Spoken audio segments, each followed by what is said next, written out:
ಮಾಲೂರು ಹೊರವಲಯದ ಹೊಂಡಾ ಕಂಪನಿ ಬಳಿ gas refilling ದಂಧೆ ಬಯಲು.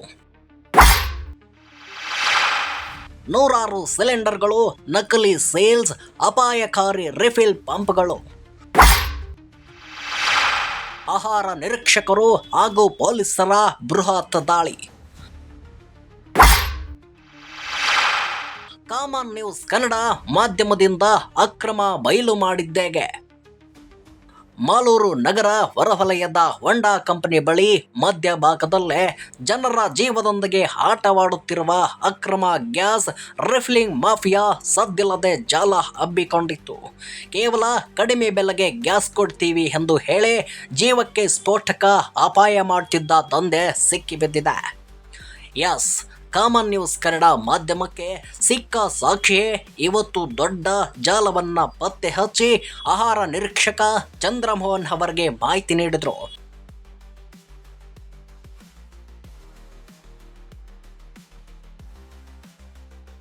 ಮಾಹಿತಿ ಪಡೆದ ಚಂದ್ರಮೋಹನ್ ಪೊಲೀಸ್ ಠಾಣೆಗೆ ದೂರು ಕೊಟ್ಟರು. ಆ ದೂರನ್ನ ತೆಗೆದುಕೊಂಡರು. ದೂರು ನೀಡಿದ ಬಳಿಕ ಪೊಲೀಸರು ಹಾಗೂ ಆಹಾರ ನಿರೀಕ್ಷಕರು ಏಕಾಏಕಿ ದಾಳಿ ನಡೆಸಿಬಿಟ್ರು. ಸರ್, ಏನಿತ್ತು ಗ್ಯಾಸ್ ರಿಫಿಲ್ಲಿಂಗ್ ಅದ್ರ ಬಗ್ಗೆ ನಮ್ಮ ತಮ್ಮ ಮಾಹಿತಿ ಸರ್,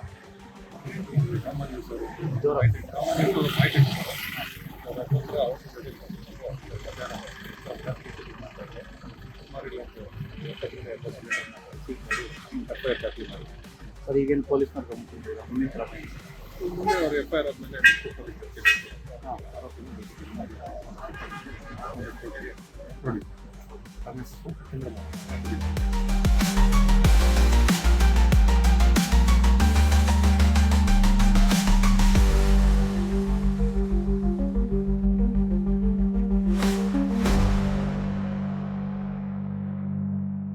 ಹೌದು, ಯಾವಾಗ ಪೊಲೀಸರು ಹಾಗೂ ಆಹಾರ ನಿರೀಕ್ಷಕರು ಗ್ಯಾಸ್ ರಿಫಿಲ್ಲಿಂಗ್ ಮಾಡುತ್ತಿದ್ದ ಗೋಡನ್ ಹಾಗೂ ಅಂಗಡಿಗೆ ಭೇಟಿ ನೀಡಿದ್ರು, ಆಗ್ಲೇ ನೋಡಿ ಅಲ್ಲಿದ್ದ ಮಾಲೀಕ ಹನುಮಾನ್ ಎಂಬ ವ್ಯಕ್ತಿಯ ಮುಖದಲ್ಲಿ ಬೆವರು ಹರಿದಿತ್ತು. ಎಸ್, ರಾಜಸ್ಥಾನ್ ಮೂಲದ ಹನುಮಾನ್ ಯಾರಿಗೂ ಗೊತ್ತಾಗದೆ ಗ್ಯಾಸ್ ರಿಫಿಲ್ಲಿಂಗ್ ದಂಧೆ ಮಾಡ್ತಿದ್ದ. ಅದೇಗೋ ಸ್ಥಳೀಯರಿಗೆ ಈ ವಿಚಾರ ಗೊತ್ತಾಗಿ ಸ್ಥಳೀಯ ಮಾಧ್ಯಮ ಕಾಮನ್ ನ್ಯೂಸ್ ಕನ್ನಡಕ್ಕೆ ದೂರು ನೀಡಿದ್ದಾರೆ.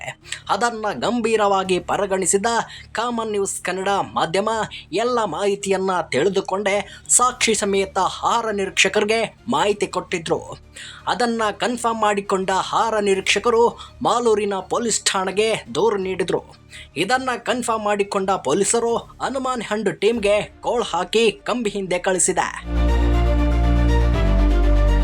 ಹೌದು ಕಣ್ರಿ, 5, 12, 14 ಹಾಗೂ 19 kg ಸಿಲಿಂಡರ್ ರಿಫಿಲ್ಲಿಂಗ್ ಮಾಡುತ್ತಿರುವುದು ಕಣ್ಣಾರೆ ಕಂಡ ಸ್ಥಳೀಯರು ಕೂಡ ಸಾಕ್ಷಿಯಾಗಿದ್ದರು. ಇದಕ್ಕೆ ಪೂರಕವೆಂಬಂತೆ ಪೊಲೀಸ್ ಠಾಣೆಯಲ್ಲಿ ಹನುಮಾನ್ ಅಂಡ್ ಟೀಮ್ ಬಂದಿಯಾಗಿದೆ. ಅವರನ್ನು ಜೈಲಿಗೆ ಕಳಿಸುವಲ್ಲಿ ಮುಖ್ಯ ಪಾತ್ರ ವಹಿಸಿದ ಕಾಮನ್ ನ್ಯೂಸ್ ಕನ್ನಡ ಮಾಧ್ಯಮಕ್ಕೆ ಜನರು ಒಳ್ಳೆಯ ಅಭಿಪ್ರಾಯವನ್ನ ತಿಳಿಸಿದ್ದು ಹೆಮ್ಮೆ ಎಂದು ಹೇಳಲಾಗಿದೆ.